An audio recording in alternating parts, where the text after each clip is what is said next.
You are a ghost in your own life, invisible because you seek approval. Your kindness is actually cowardice, and until you kill the boy within, you remain prey. You believe you are a good person.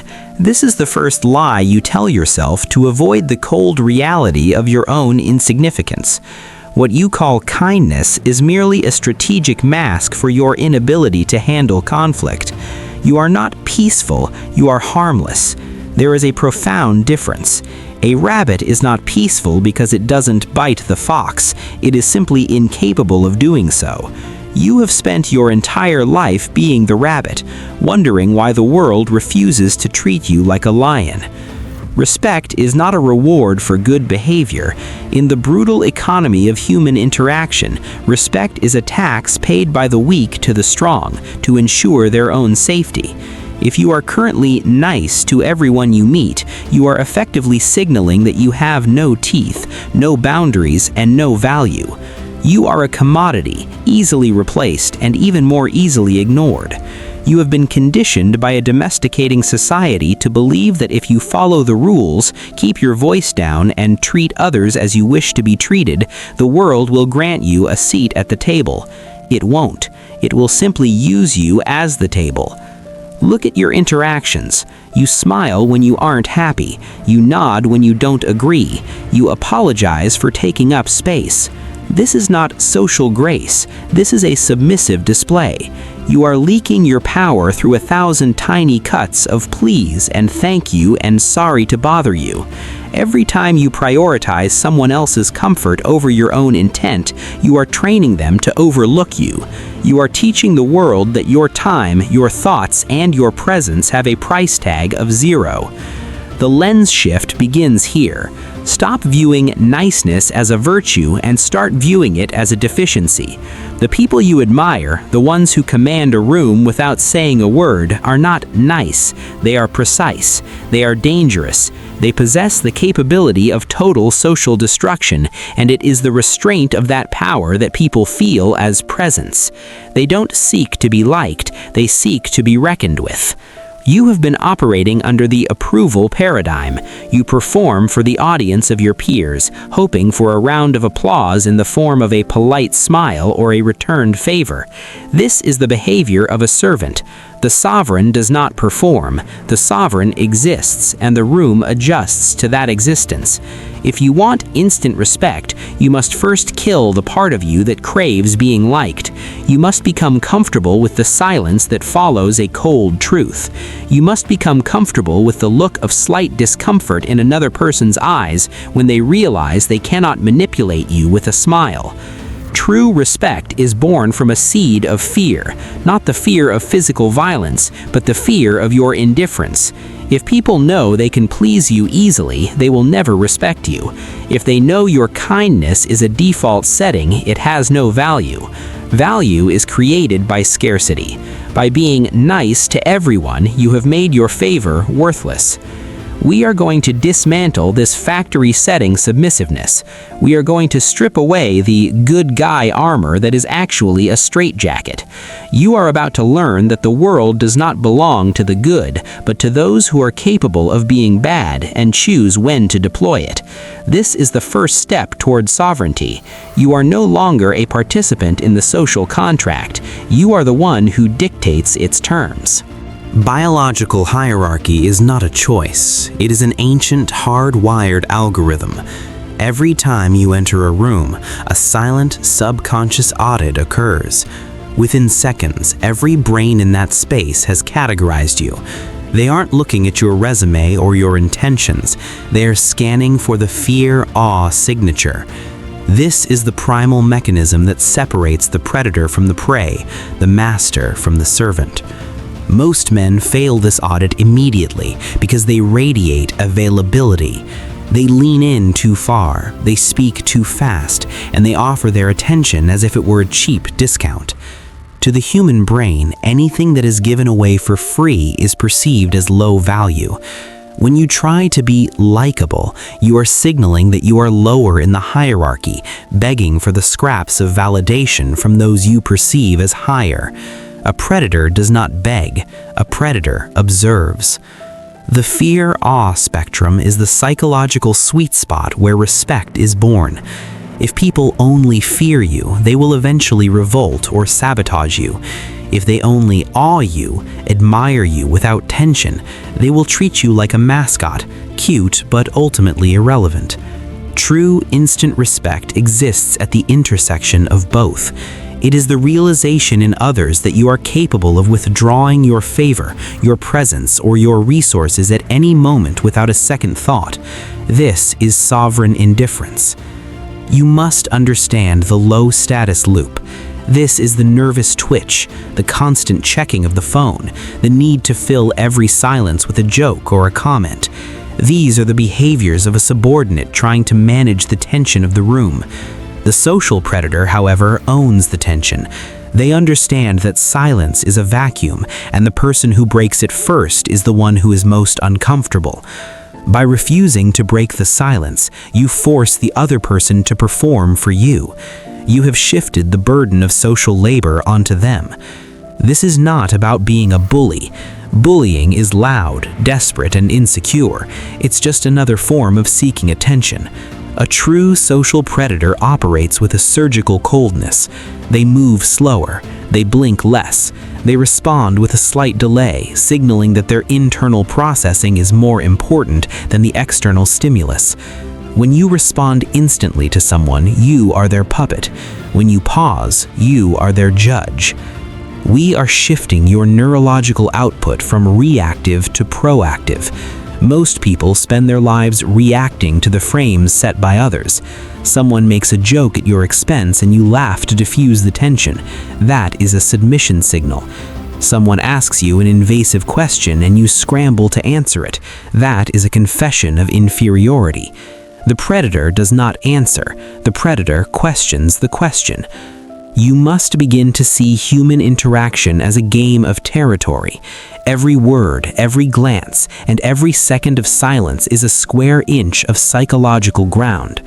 The one thing you will eventually deploy relies entirely on your ability to hold this territory without flinching.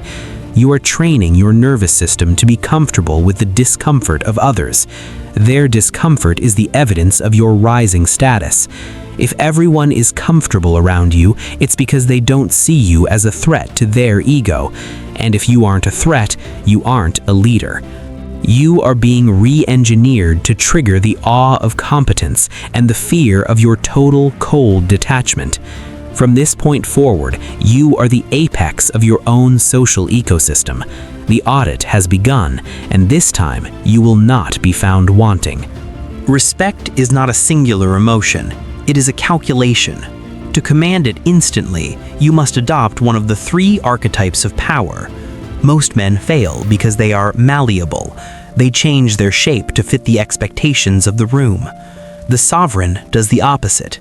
He remains a fixed point and the room warps around him. These are the 3 masks you will wear to dictate the terms of every engagement. The silent arbiter. This is the archetype of high-status observation. The arbiter speaks 50% less than everyone else, but is 100% more present. While others are babbling to fill the void, the arbiter is measuring. When you adopt this mask, you do not offer opinions unless they are sought, and even then, you offer them with a surgical brevity that suggests you have deeper layers yet to be revealed. People do not talk at the arbiter, they talk for his approval. The psychological impact is profound. Because you do not give away your thoughts for free, your words acquire the value of gold. The cold architect. The architect views social interactions as structural engineering. He is detached, analytical, and utterly immune to emotional contagion. If someone is shouting, the architect is whispering. If someone is panicking, the architect is calculating. By refusing to mirror the emotional state of those around you, you signal that your internal world is more powerful than the external environment. This is frame dominance. You are not being cold for the sake of cruelty. You are being cold because you are preoccupied with the objective reality of the situation, while others are trapped in their feelings. The Ghost King. This is the mask of selective absence. The Ghost King is the man who is physically present but emotionally unreachable. He is the one who can walk out of a room or a relationship without a backward glance if his standards are not met. This mask projects the most dangerous energy of all, the genuine willingness to walk away. Most people are sticky. They cling to social connections out of a fear of loneliness. The Ghost King clings to nothing. When people realize that you do not need them, their instinct to please you becomes frantic. You must choose your mask based on the terrain. In a boardroom, you are the architect. In a social circle of peers, you are the arbiter. In a negotiation of value, you are the Ghost King. What connects all three is the total rejection of the performance. You are no longer trying to prove your worth. Proving is for the insecure. The sovereign simply is. Observe the people around you. They are wearing masks of desperation. The joker who needs laughs, the helper who needs to be thanked, the intellectual who needs to be right. They are all beggars. By adopting one of these three masks of sovereignty, you cease to be a beggar. You become the one who distributes the alms of attention. You are the one who decides who is seen and who is ignored. This is the psychological wall you must build. It is not a wall of anger, but a wall of high-standard indifference. When you stand behind this wall, people will naturally begin to climb it to get to you. That climb is what the world calls earning respect. You are simply providing them with the mountain. History is a graveyard of the well-intentioned. If you believe that human nature is inherently egalitarian, you have already lost. Evolution does not reward fairness, it rewards dominance. From the Roman Senate to the modern boardroom, the mechanics of power have remained unchanged for millennia. Humans are biologically programmed to seek a hierarchy, and more importantly, they are programmed to find comfort in submission when faced with a superior psychic force. This is the alpha-beta trap that most modern men misunderstand. Dominance is not about muscle mass or shouting, it is about the metabolic cost of conflict. In nature, animals avoid unnecessary fights because the energy expenditure and risk of injury are too high. They use honest signals to determine who would win without actually fighting. In the social realm, humans do the same. When you flinch, when you over-explain, or when you laugh nervously, you are sending a signal of low metabolic resilience. You are telling the tribe that you cannot afford the cost of a confrontation. Therefore, you are submissive. Consider the great men of history, the conquerors, the empire builders, the architects of industry. They did not ask for permission to lead. They created a reality so dense and so certain that others felt a biological relief in joining it. This is neural entrainment. When a person with a weak, scattered frame encounters a person with a rigid, absolute frame, the weaker brain literally begins to mirror the stronger one. They start to use your words, adopt your pacing, and seek your eye contact. They are subconsciously surrendering their sovereignty to yours because your certainty is more stable than their doubt.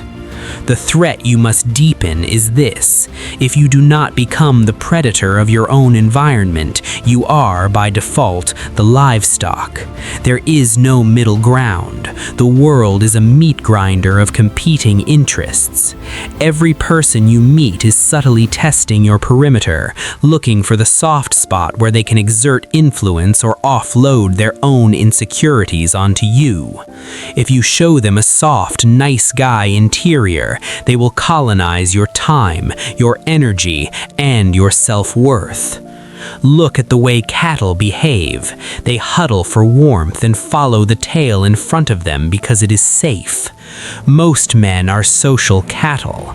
They crave the warmth of being liked because they are terrified of the cold of being alone at the top. But respect does not exist in the huddle. Respect exists in the space between the predator and the herd. You must be willing to be the other. You must accept the isolation that comes with being the one who judges rather than the one being judged. This is the selection process. The majority of men will watch this, feel a spark of recognition, and then immediately revert to their submissive habits because the cost of standing alone is too high. They would rather be a comfortable slave than a burdened king. You must decide if you are part of the selection or part of the cull. If you cannot handle the weight of being the most formidable presence in the room, then step aside and let a real sovereign take your place. Nature has no room for the hesitant. The one thing is not a word. It is not a gesture. It is the strategic withdrawal of validation. In a world of digital noise and desperate pleasance, most men are leaking their attention like a burst pipe. You answer texts instantly. You laugh at jokes that aren't funny. You offer your gaze to anyone who walks by. You are a biological yes man. To demand instant respect, you must implement the zero baseline protocol. This means your default state is not friendly. It is neutral and unavailable. When someone speaks to you, do not move. Do not tilt your head, a universal submissive signal in the animal kingdom. Look at them with a flat, unblinking stare. Count to 2 in your head before you respond. This lag of authority forces their nervous system to spike. In those 2 seconds, their brain screams, "Did I say something wrong? Is he judging me? Why isn't he reacting?" By the time you speak, they are already subconsciously seeking your approval to stop the tension you created. The mechanics of the one thing. The physical anchor. Keep your hands still. High-status predators do not fidget. They conserve metabolic energy. If you are moving, you are nervous. If you are still, you are a threat. The vocal floor. Lower your pitch and speak at the end of your exhale. Never end a sentence with a rising inflection, upspeak, which turns a statement into a question.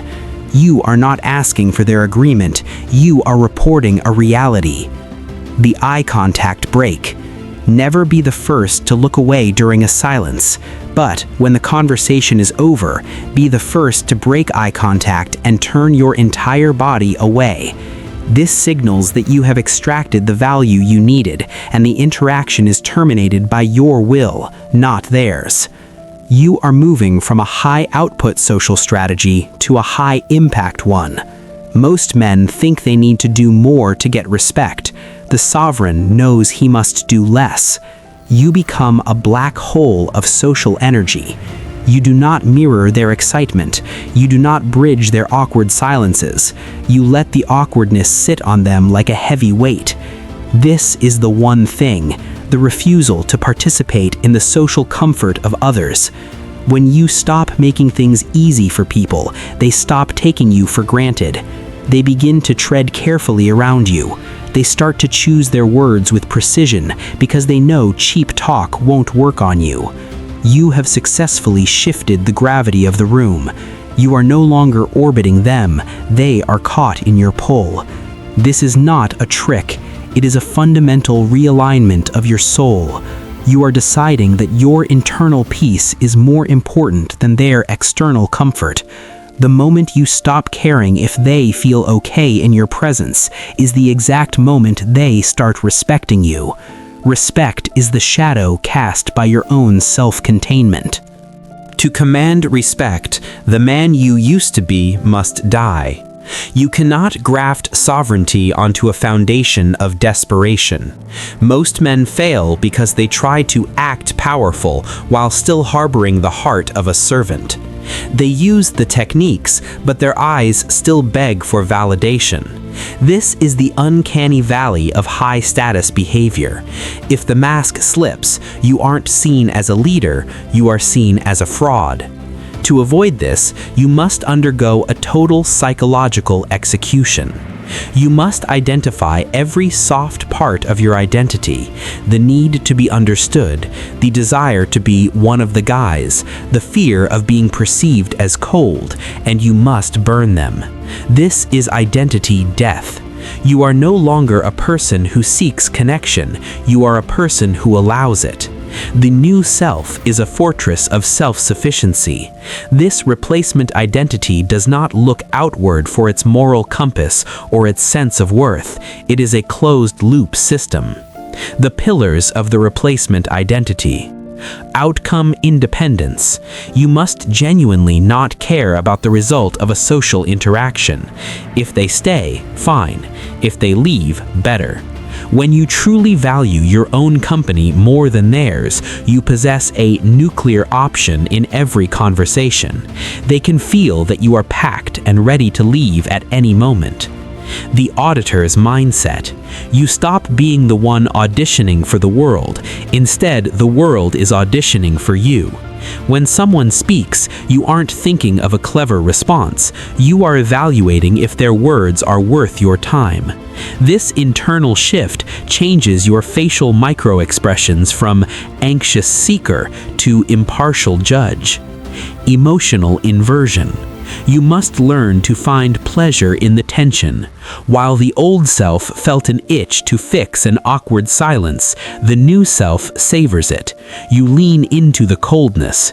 You realize that the more uncomfortable others are, the more room there is for your influence to expand. This is the birth of the sovereign. A sovereign does not explain himself. Explaining is a form of apology. It's an admission that someone else has the right to judge you. The new self simply states a reality and lets the world deal with the consequences. If people find you difficult or intimidating, you do not soften. You take it as a compliment.